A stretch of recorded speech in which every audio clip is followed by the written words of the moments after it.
কয়টা কাজ করেন, 2টা প্রশ্ন দিয়ে মুহাম্মদের কাছে পাঠান।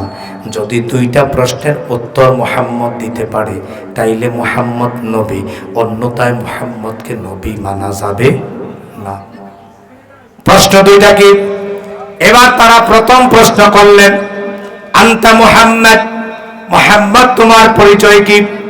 তোমার পরিচয় কি? তুমি তোমার পরিচয় উপস্থাপন করো। 2 নম্বরে প্রশ্ন করলেন, ওমা আনতা মুহাম্মদ, মুহাম্মদ তুমি কেন এসেছো? তোমার মিশন কি? কি তোমার কাজ? তুমি কোন উদ্দেশ্যে পৃথিবীতে আগমন করেছো? তুমি তোমার মিশনের কথা বলো। আকসাম সৈফির কর্মী বাহিনীদের এই 2টা প্রশ্ন নিয়ে এবার তারা মক্কাতে আসলেন। এবার সবাই আমার দিকে তাকায় জবাব দেন। প্রশ্ন করেছে কয়টা? আবার কোন? এই যে এখনো মুরবি বলেন, প্রশ্ন করেছে কয়টা? এই যে এখনো বলছেন, প্রশ্ন কয়টা? আবার বলেন কয়টা? প্রথম প্রশ্ন হচ্ছে মান আনতা মুহাম্মদ, আনতা মুহাম্মদ, মুহাম্মদ তোমার পরিচয় কি? 2 নাম্বার প্রশ্ন হচ্ছে ওয়ামা আনতা মুহাম্মদ, মুহাম্মদ তোমার মিশন কি? তোমার কাজ কি? এবার সবাই মিলে উত্তর দেন। প্রশ্ন করেছে কয়টা? 2টা। আপনাদের মনোযোগ নাই আলোচনা? তাহলে আস্তে আস্তে কথা বলছেন যে, জবাব দেন। প্রশ্ন করেছে কয়টা? 2টা। প্রথম প্রশ্নের জবাব। এবার আকসাম সাইফির 2 জন প্রতিনিধি দল এসে মুহাম্মদকে প্রশ্ন করলেন সাল্লাল্লাহু আলাইহি ওয়াসাল্লাম, ও মুহাম্মদ তোমার কাছে জানতে চাই তোমার পরিচয় কি? আল্লাহর নবী সেদিন তাদের প্রশ্নের জবাবের আলোকে প্রথম যেই প্রশ্নের জবাবটা দিয়েছিলেন, এটা বর্তমান বুখারী শরীফের হাদিস। সুবহানাল্লাহ। আল্লাহর নবী বলেন, আনা মুহাম্মদ ইবনে আব্দুল্লাহ, আমি মুহাম্মদ আব্দুল্লাহ, আব্দুল্লাহর 3 সন্তান মুহাম্মদ, এটা আমার পরিচয়, আর কোনো পরিচয় নাই। কত নিরহংকার হয়ে প্রশ্নের জবাব দিলেন। এখন আমরা নামটা লিখতো, আগে পিছনে কত কিছু আমরা লাগাই। অনেক পীর সাহেবদের নামে দেখবেন নামটা কোথায় এটাই খুঁজে পাওয়া যায় না। কত লকব তারা লাগায়, কত লকব লাগায়।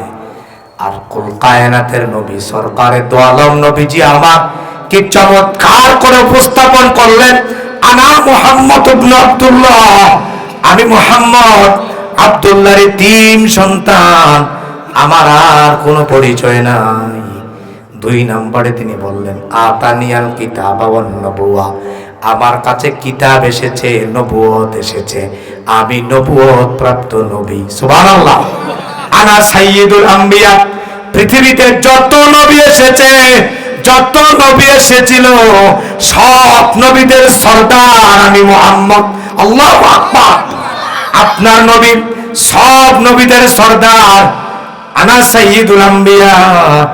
ও আকসাম সৈফির লোকেরা শোনো, আনা খাতামুন নাবিয়িন, আমার পরে আর কোন নবী আসবে না, আমি শেষ নবী। তুমি তোমার নেতারে যাইয়া বলল। আল্লাহু আকবার। এবার তিনি বললেন, আনা আকরাউ বাবান ইলাল জান্নাহ, ও আকসাম সৈফির লোকেরা শোনো, আমি নবী, জান্নাতের দরজাগুলো বন্ধ থাকবে, আমি নবী প্রথমে জান্নাতের করানাঘাত করব, আর জান্নাতের করানাঘাত করার সাথে সাথে জান্নাতের দরজা খুলে যাবে। বাড়ি যে কইেন বলে সুবহানাল্লাহ। বুঝেন কিছু? বুঝুন কথা।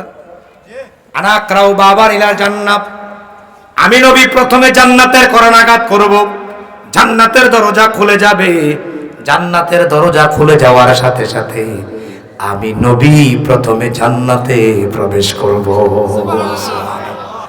আল্লাহ নবী হাদিস এখানে শেষ করেন নাই। আল্লাহ নবী বলেন, আমি জান্নাতে প্রবেশ করার পরে অন্যান্য যত নবী আছে সব নবীরা জান্নাতে প্রবেশ করবে। সুবহানাল্লাহ। আল্লাহ নবী বলেন, সব নবীদের জন্য জান্নাতে প্রবেশ করা হারাম এবং হারাম, যতক্ষণ না আমি নবী জান্নাতে প্রবেশ করব। আল্লাহ নবী হাদিসের শেষাংশে বলেন, সব নবীর উম্মতের জন্য জান্নাতে যাওয়া হারাম, যতক্ষণ না আমি নবীর উম্মতেরা জান্নাতে যাবে। এই উম্মতগুলো কারা? যারা এখন মাহফিল শোনে না, নামাজও পড়ে না, দোকানে বসে আছে, গল্প করে, আড্ডা করে, টিভি দেখে, নাচ গান তার কাছে ভালো লাগে, তারা বুঝি কথা বলেন। তারা আসলে কারা? যারা আল্লাহ রাসূল প্রেমিক, তাফসীর মাহফিল প্রেমিক।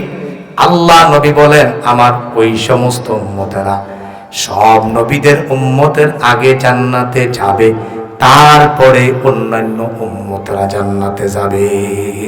সুবহানাল্লাহ। 2 নাম্বার প্রশ্ন, ওয়া মা আনতা মুহাম্মদ, মুহাম্মদ তোমার মিশন কি? 2 নাম্বার প্রশ্নের জবাবে আল্লাহ নবী সেদিন সূরা নাহলের 90 নম্বর আয়াত শোনালেন। ওই 2 জন প্রতিনিধি আল্লাহ নবীকে অনুরোধ করলেন, ওগো নবীজি আপনি কি আমাদেরকে আয়াতটা ততক্ষণ পড়াবেন যতক্ষণ না আমাদের মুখস্থ হয়। নবীজি তাদেরকে আয়াতটা পড়াতে থাকলেন, তারা মুখস্থ করলেন। এবার তারা বললেন নবীজি শোনেন, এর চাইতে দামি আয়াত, এর চাইতে দামি কথা পৃথিবীতে আর একটাও নাই, আর একটাও নাই, আমাদেরকে পড়ায়া দেন লা ইলাহা ইল্লাল্লাহু মুহাম্মাদুর রাসূলুল্লাহ সাল্লাল্লাহু আলাইহি ওয়াসাল্লাম। এবার তারা 2টা প্রশ্নের জবাব নিয়ে আকসাম সাইফির কাছে গেলেন। সেখানে গিয়ে দেখলেন তার নেতৃবৃন্দ এখনো বসা। আমি কোনো গল্প বলছি না, সূরা আন-নাহলের 90 নম্বর আয়াতের শানে নজুল বলছি। তারা এখনো বসা, তারা এখনো প্রেস ব্রিফিং দিচ্ছে, কথা বলছে, বিভিন্ন কথাবার্তা আলাপ চালিতে আছে। তাদেরকে দেখে বলল, কি বলল মুহাম্মদ বলো।